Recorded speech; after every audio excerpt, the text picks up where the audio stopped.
안녕하세요, 리치노마드입니다. 요즘 주식 투자하시는 분들은 뭐 포모가 온다고 하시는 분들도 있지만, 저는 그래도 이런 정말 역사적인 시기에 주식 투자를 하고 있다는 게 다행이다라는 생각을 하고 있습니다. 코스피가 4,200을 돌파했고요. 코스닥은 900, S&P 500도 6,800선을 돌파했습니다. 어마어마한 숫자를 보여주고 있는데요. 코스피는 올해 76%라고 하는 정말 대단한 상승률을 보여주고 있고, 오늘도 2.8%나 올랐거든요. 지금 고객 예탁금이 86조나 달하는 상황이고, 10월 달에 뭐 수출도 호조되고 반도체도 분위기가 너무너무 좋고 뭐 하다 보니까 외국인 매수세가 좀 오늘은 주춤했는데도 개인 매수세로 2.8%를 끌어올리는 어마어마한 장이 벌어지고 있습니다. 이게 사실 올해 그 미장이 그랬다고 하는데요. 펀드 매니저들은 작년에 너무 올랐으니까 조금 덜 가겠거니 했는데, 개인들이 시장을 주도하고 끌어올렸다고 하거든요. 그래서 이제 펀드 매니저들이 이제 연말 얼마 안 남았는데 실적이 지수 대비 못하다고 막판에 이제 수익률 챙기느라고 바쁘다고 하던데, 지금 우리 시장도 살짝 뭔가 주도 세력이 바뀌는 게 아닌가 하는 느낌도 듭니다. 그냥 뭐 제 개인적인 생각이니까 깊게 듣지는 마시고요. 오늘은 이 주식시장이 이렇게 활성화되다 보니까 부자들이 많이 시장에 들어오고 있다고 해서 그 얘기를 한번 해볼까 합니다. 이제 개인이 주도한 시장이 정말 되고 있는지, 그분들은 어떤 생각인지 궁금하실 텐데요. 1억 이상 투자하고 있는 분들의 향후 투자 계획을 한번 들어보려고 합니다. 조금 이제 시간이 지나버려서 아쉬운 부분이 있는데, 삼성증권에서 자산이 1억 이상 투자하고 있는 분들, 보유하고 있는 투자자 8,500명을 대상으로 설문조사를 했다고 합니다. 올해 4분기에 가장 유망하다고 생각하는 자산은 뭐냐라고 했더니 이제 주식이다라는 비중이 75%. 이제 막 부동산 규제하고 뭐 이렇다 보니까 부동산을 긍정적으로 보기보다는 이제 주식을, 물론 주식 투자 하시는 분들이니까 더 그랬겠죠. 원자재, 뭐 가상자산, 채권 뭐 이제 이런 거보다는 어쨌든 주식이 제일 좋다라고 봤고, 이제 이 시기에 했었기 때문에 4분기에 지수가 어디까지 갈 건가요? 뭐 이렇게 질문이 있었거든요. 그때 이제 뭐 전망치가 3,700 이상이다라고 뭐 했었는데, 이미 4,200 가버렸기 때문에 그 질문은 사실 별로 의미가 없지만, 그 중에 10억 이상 투자자들이 향후 전망을 더 긍정적으로 예상을 했답니다. 3,700 넘을 것 같아요 라고 예상한 분들이 10억 이상 투자자들이 훨씬 많았다고 하거든요. 그러니까 이 큰 손들이 시장을 좋게 보고 움직이고 있기 때문에 지금 코스피가 이렇게 잘 가는 게 아닌가 싶은데요. 4분기 주식 투자 시 가장 유망하다고 생각하는 국가는? 이라는 질문에 한국이 48, 미국이 45, 역전이 됐습니다. 이게요, 지금 24년 6월 조사를 할 때는 미국이 60%, 한국이 30%였답니다. 근데 이렇게 역전이 되는 어마어마한 상황이 지금 벌어졌습니다. 다들 국장 탈출은 지능순이라고 작년에 했었는데, 이런 일이 벌어질 줄은 아무도 몰랐었죠. 그 다음에 국내 주식 중 유망하다고 생각하는 업종은 뭐냐라고 했더니, 조선방산 원전에서 반도체 쪽으로 이미 9월 달에 이동을 하고 있었습니다. 반도체 이렇게 올라갈 걸 역시 부자들은 알고 있었던 것 같습니다. 9월에서 지금 10월 사이에 어마어마한 상승률을 보여줬고요. 하이닉스 오늘 60만원 돌파했던데 더 갈 거라고 100만원짜리 리포트도 나왔다고 합니다. 금융 지주 쪽도 이게 이제 세제 개편안 때문에 좀 더 올라갈 여지가 있다라고 보고 좋게 보는 분들도 있었고요. 국내 자산과 해외 자산의 투자 비중을 물어봤을 때는 이 부자분들은 국내 자산에 100% 투자하는 분들이 이렇게 많았습니다. 35%. 해외 25% 이하 투자한다는 분이 30%. 해외 자산의 100%는 4.4%, 해외 75% 이상 한다는 분들도 16%밖에 안 되더라고요. 거의 반반이 이제 13%고. 이상하다. 요새 다들 미장 투자하는 거 아니었어?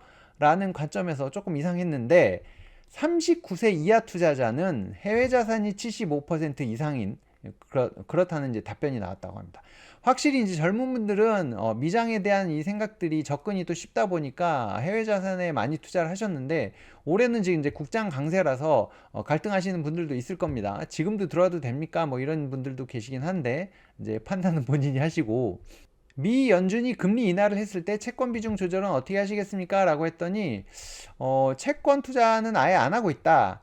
유지할 거다. 비중 확대할 거다. 뭐 이제 이런 물어봤더니 비중 확대는 21%밖에 안 되더라고요. 그러니까 이미 금리 인하가 좀 선반영 됐고, 또 이제 주식시장이 워낙 좋으니 주식을 좀 선호해서 그런 게 아닌가 하는 생각도 들고요.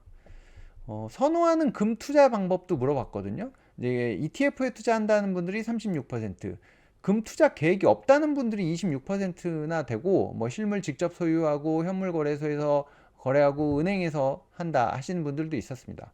근데 재밌는 건 30억 이상 자산 보유를 한 투자자분들은 53%가 금 투자 계획 없어요 했다고 합니다. 그러니까 이런 분들은 사실 뭐 빌딩도 있고 뭐 부동산도 많고 뭐 하니까 안전자산에 대한 니즈가 그렇게 크지 않으셨는지 어쨌든 절반 이상이 금 투자 계획이 없다라고 이렇게 얘기를 하셨다고 합니다.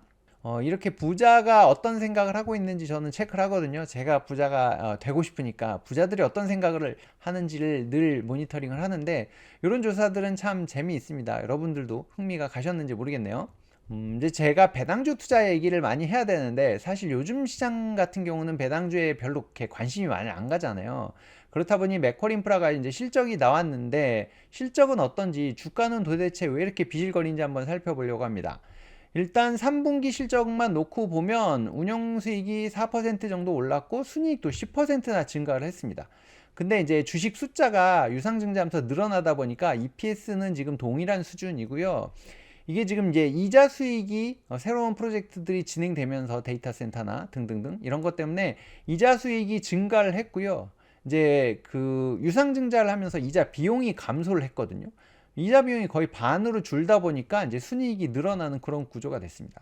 근데 사업을 조금 더 세분화해서 들여다보면 고속도로의 통행량은 조금 감소를 했습니다. 이 부분이 보니까 경쟁도로들이 이제 늘어나는 상황이 되다 보니까 통행량이 조금씩 감소한 것들이 이제 쌓인 것 같고요. BNCT, 이제 부산 신항 같은 경우는 계속 추세가 이렇게 좀 감소하는, 매출이 감소하는 추세로 되고 있어서 참 안타깝습니다. BNCT에서 조금 저조한 부분들을 지금 이제 다른 쪽에서 커버하고 있는 약간 그런 형태고, 가스도 보니까 매출은 조금 빠진 형태더라고요. 근데 이제 판관비나 이런 부분들이 줄어들면서 이익 부분은 많이 개선을 했는데, 어쨌든 매출이 좀 감소하는 추세라 약간 걸림돌이 있어 보이고, 어쨌든 그래도 EPS는 요만큼 맞춰놨으니까 분배금 주는 데는 크게 문제가 없지 않을까 싶은데요. 일단은 누계도 한번 살펴보겠습니다. 누계로 봐서는 배당 수익이 증가를 했습니다. 이게 지금 백양터널 청산하면서 그 비용이 들어오는 거고요. 이자 비용이 앞서서 말씀드린 대로 이제 이자 비용이 감소했거든요. 그리고 지금 최근에 조달한 회사채 같은 경우도 거의 3%, 3.01호인가? 굉장히 이제 이자 비용이 낮은 상태로 이제 조달이 가능하기 때문에 순이익이 증가하는 구조로 되어 있고, 앞서서랑 똑같이 이제 EPS는 거의 유사한 수준으로 가고 있습니다. 백양터널 청산 배당으로 지금 나머지 사업들, BNCT나 이런 부분들의 부실한 부분이 메꿔지고 있는 상황이고요. 가스는 그래도 매출은 조금 이제 3분기에는 줄었지만, 이제 그래도 수익적인 부분은 조금 개선이 되어 있는 상태고, 데이터 센터에 이제 이자 수익이 발생하면서 전체 운영 수익을 이제 끌어올리고 있거든요.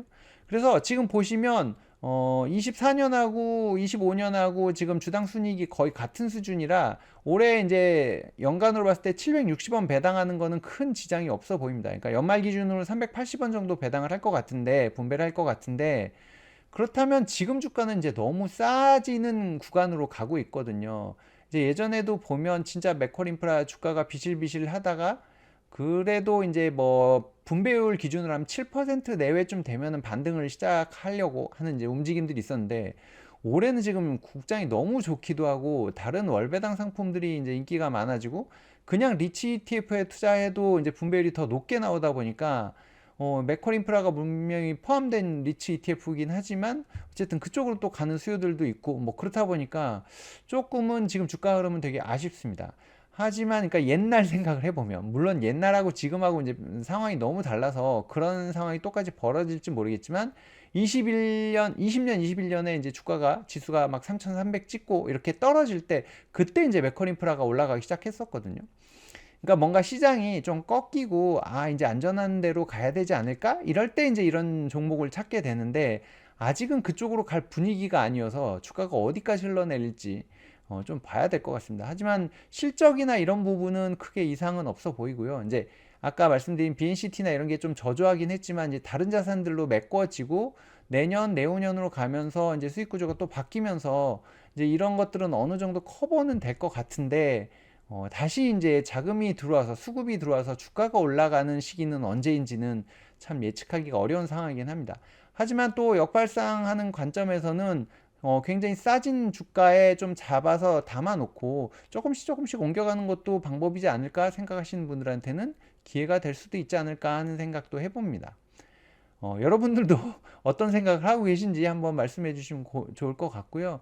배당주 지금 눈 안 가요. 저는 반도체 레버리지 몰빵입니다. 뭐 이런 분도 분명히 있을 것 같고, 여기서 돈 벌어서 나중에 맥컬이 올라올라 그러면 그때 갈게요. 뭐 이런 분도 계실 거고, 싸니까 그냥 조금씩 담는 중이에요. 뭐 이러시는 분들도 있을 것 같고.